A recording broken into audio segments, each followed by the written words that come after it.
From The Australian, here's what's on the front. I'm Claire Harvey. It's Thursday, September 25, 2025. Donald Trump says climate change is a hoax and countries like Australia with ambitious net zero goals are falling victim to a green scam.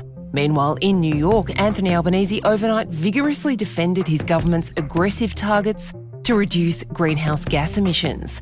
The PM will be back in the US on October 20 for a formal meeting with Trump. After more than a year of allegations of bullying and an affair, a multi-million-dollar lawsuit between the Super Retail Group and two former executives turned whistleblowers has been settled out of court. The parent company of Supercheap Auto, Rebel Sport and BCF says the settlement came in under the expected $30 to $50 million price tag. We're on the path to net zero by 2050, but we'll have to use gas to get there. That's the inescapable takeout from the people responsible for keeping the lights on. State premiers, the energy market operator, and the providers that feed into our grid, the network that makes life in 2025 possible. Today, how gas went from just another fossil fuel to the essential ingredient in a clean energy future.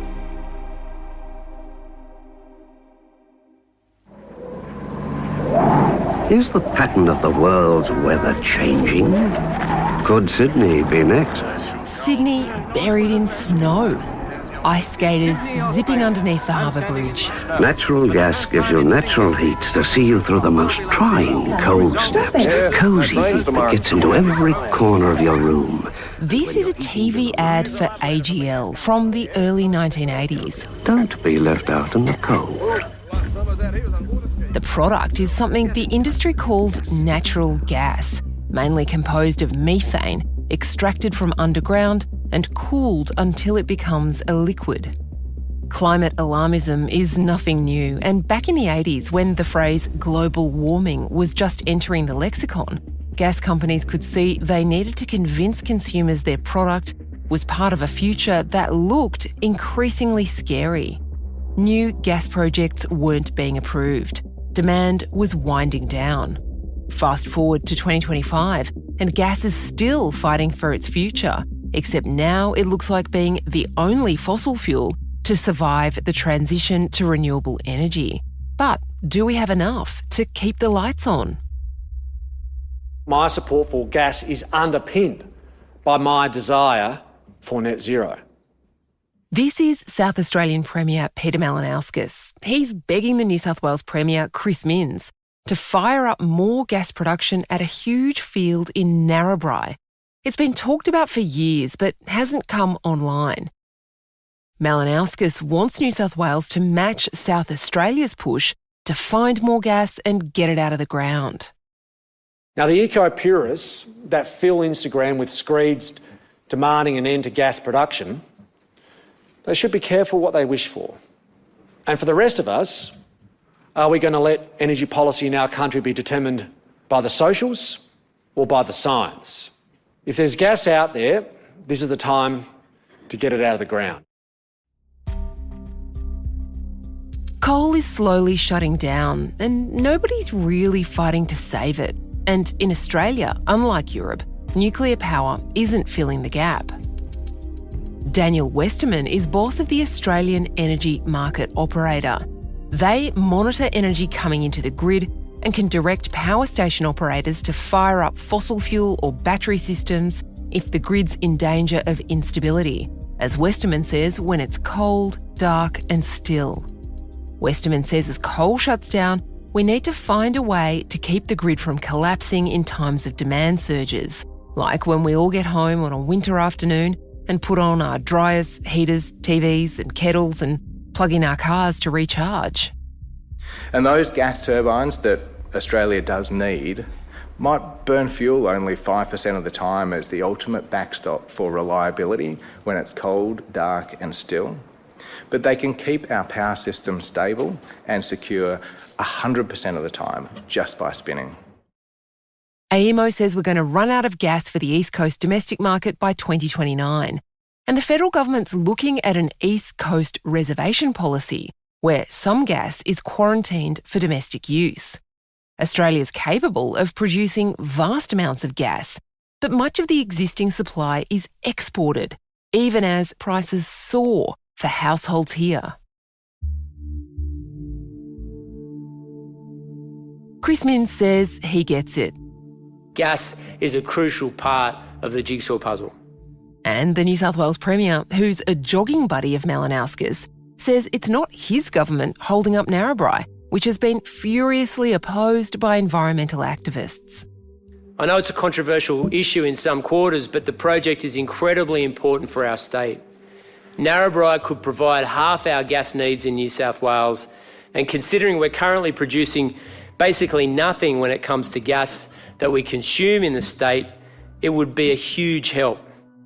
Minns said part of the hold-up is landowners who need to agree to pipelines connecting the gas field to the rest of the country. We need that project to go ahead because it's absolutely crucial to our industrial base, particularly in the Hunter Valley. It's crucial for economic development, for jobs, for opportunities for young people, particularly as they're dealing with major challenges and an economic realignment in that part of the state. We don't need it as an excuse to avoid or delay renewables, but to back up the system as more of those renewables come online.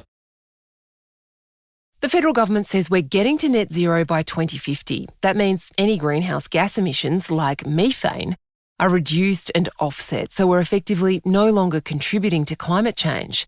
But first, there's a new target the federal government set for 2035, just a decade away. That's a 62 to 70% reduction in greenhouse gas emissions on 2005 levels. It's ambitious. We now need to recalibrate for the 2035. This is Kevin Gallagher, the boss of resources giant Santos. I don't quite understand the logic of why you'd make it more aggressive to 35 rather than stay on the same trajectory that we're on to 2050. But whatever it ends up being, we'll work with that. We just need clarity and consistency, and we can work to that.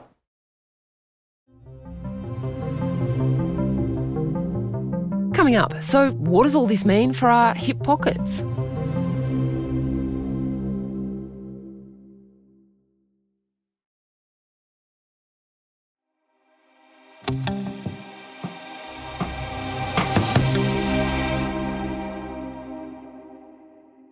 You don't hear a lot of argument these days about whether climate change is real or not.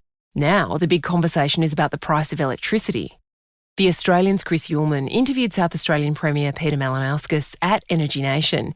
And Chris wanted to know when all our bills will be getting cheaper. Well, Premier, thank you very much for that. And I can say that I think the thing that concerns most people is the cost of electricity. It is whether you are in industry or whether you are a household. And can you tell us why the cost of electricity is not going to come down until the price of gas comes down? Well, because gas is the centre of the price within the market. You know, you look at electricity prices around the country and, you know, they have been going in the wrong direction. But, you know, we've had this global experiment, Chris, where we took gas out of the market following the tragic events in Ukraine. So we took Russian gas out of the market and prices spiked. And that was particularly acute in Australia because it's the last enter in the market within the NEM that sets the price, and that's principally in Australia gas. But as you have demonstrated, as Germany has demonstrated, as the UK has demonstrated, as California is demonstrating, that putting more wind and solar on the grid does not bring down the price of electricity because there needs to be a firming capacity and it will always be the last price setter. Which is why we need more gas. Yeah. Which is why it's just that's often lost in this argument. We get told more wind, more solar equals cheaper power. It doesn't, does it? You've done that experiment. Not without the gas. That's exactly right. And this is why, you know, South Australia is an important part, or has an important story to tell globally. You know, our ambitions for and pursuit of net zero is principled in my view, but we've also have the lived experience of how it can be attained and the risks of not having gas being part of the equation.